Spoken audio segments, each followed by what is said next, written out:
Welcome to One Word a Day. I'm Sophie, your pilot into the universe of Chinese. Let's continue exploring some Neolithic concepts.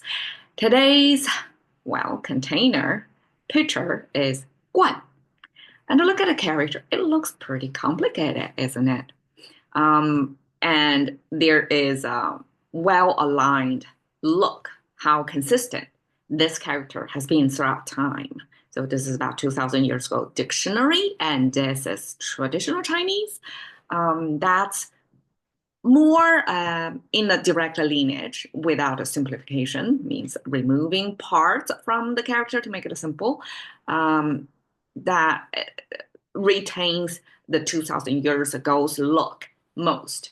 And then the simplification process in the 1953 or 8 in the 1950s, Communist China government tried to remove the complexity from the characters. Therefore, along the way, make it simple, but at the same time, lose some of its original meanings. So that me growing up on simplified Chinese had a hard time relate how the characters look to the original meaning, how they derive it. But this particular character survived that simplification process, that it retained the same look. All the way can be traced back to 2,000 years ago. Okay, still, the 2,000 years ago dictionary preserved the most of what things were, how humans early on conceptualize our world. And just in this one frame, many of the different parts of our world are shown. Okay, the left side is a container, a pottery, to be specific. I guess ancient times there are different ways to make containers. There could be some cast iron, which are way more expensive, and it's not breakable, right? Because of the endurance quality, we have lots of archaeology artifacts from that time, from that cast iron, mostly in museums. But in the museums, in the same room, that's from the same era, you could even earlier era, you can see potteries in there, or the fragments of potteries, or potteries being pieced back together. So potteries as another container solution is way more readily available and everyday use. And of course, it's not as endurance go as not as well preserved as the cast iron ones. But the potteries here was the bottom is the container, you can see the shape, and the top is the lid. And the middle, kind of a cross, there's no crucifixion concept in China back then. So this has nothing to do with Christianity, but that's, to me, a coordinate system that shows that you need to position the lid and the pot, show them as a pairing in that coordinate system. And because everybody understands this is a 2D frame trying to capture 3D world, sometimes 4D with the time in consideration, that here is the best we can abstract. Pottery is a three-dimensional thing, right? But here, using two-dimensional to give you the look of how a pottery looks back then. Okay. The right side, though, is a water bird. Okay, we have the bird symbol on the bottom, which is a small bird. That it has the beak here, and it has the beady eyes here, and then fluffy feathers that go in horizontal, and the aerodynamic little feet. So that's how birds fly. And I spend some time look at birds in flight because we have some migration birds or local birds that you can tell like when they fly to keep aerodynamic, they need to tuck their feet backwards as snugly as possible, and then to keep their torso as flat as possible. So they really like, I mean, for humans, we call our torso the core muscles as our like need to have a strong abs to keep our posture. So for birds too, like without naming it, they're already doing it. So that's Chinese simplification of how a bird in flight. And then the water birds came with this, the beak kind of spreading out like that, going dipping into a water line. And then there are two mouths. Okay, so the mouth symbol, double mouth symbol there, it's still a guesswork. I haven't seen scholars unpacking what the two mouths mean. But for me, I would interpret it as for water birds to capture enough nutrition from water. They have to be really, like, they have to be almost 24/7 diners. Their lives is built on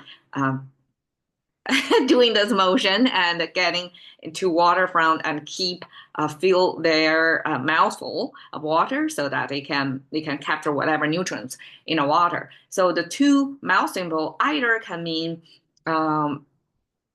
normally birds come in clouds, right? So it's like a multiple of them are feeding in water, and then with the mouth symbol, not only dining function, it also have for humans we're speaking, but for birds they're chirping, right? So you can, if you're close to waterfront and hear water birds, most likely it's multitudes of them and making their bird song or their birds communication. So that's multiple mouths over there, and also it shows you the frequency.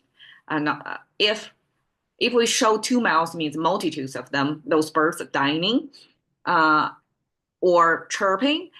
It can, if we imagine it on single birds, that means that one bird just keep eating. So the whole image gives you the sense of this busy birds breaking into, like, or poking the beak into the water, underwater, to keep eating. That's the process. And Chinese use the pottery next to water bird to give you the abstract conception of what a pitcher is. Pitcher is a container that contains water. It's a water container specifically. So we call that as a guan. And it came with water birds because water bird's body, we can view that as a container of water as well. That it goes to water, I guess, get water from, I guess they have a mechanism to get water without like drinking like this.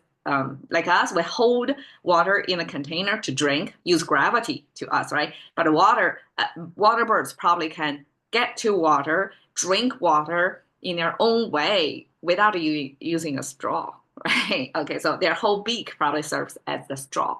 Okay, expressions 要罐, because 罐 is this pitcher. Once we know it's a liquid specific, then we can easily see why pairing with medicine works, because ancient times medicine takes a long time of kind of slow cook, so that whatever that herbal material the plants have of any of the healing properties can seep into the water. And so oftentimes Chinese medicine comes in long, like slow stewed, dark mixture of liquid.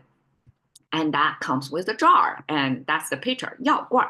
Now we add a 子 at the end, and we have to say it in the same light tone, which is like non-directional, and we mark it with a circle on the top. So instead of like here pronunciation here, it's a fallen tone. It's visually telling you it's a fallen tone. Here, if we want to mark the pronunciation, we'll use like a circle, small circle, to mean there's no direction. So that's a light tone, and pronounce as 药罐子. Okay, that's a northern China pronunciation. So we actually say 子 instead of 子. So it's 子药罐子. Just lightly at the very end. The differentiation with just 药罐 talks about the jar, but when we add 药罐子 it's a kind of belittling of somebody because it comes from the sun image, the offspring. And, Chinese culture is mostly ancestral worship culture. So the older you get, probably naturally you rank up among the society.